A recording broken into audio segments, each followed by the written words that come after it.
সুপ্রিয় কচু চাষি ভাইয়েরা, আপনারা দেখতে পাচ্ছেন আমি চারা ডেলিভারি দিচ্ছি।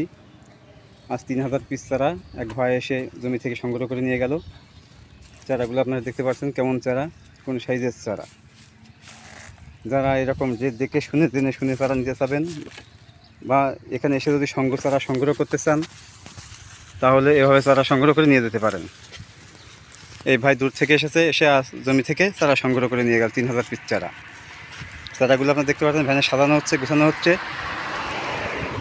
এই চারাগুলো আমরা মাথা কেটে দেওয়া হয়েছে সম্পূর্ণ লাগানোর সুবিধার জন্য।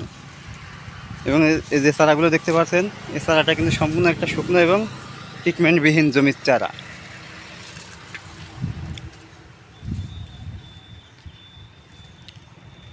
চারার সাইজগুলো দেখেন। এই ধরনের চারা লাগালে প্রোডাকশনটা ভালো হবে এবং 1.5 থেকে 2 মাসের ভিতরে ভালোভাবে প্রোডাকশন পাওয়া যাবে এবং কচুর লতিগুলো হারভেস্ট করতে পারবেন।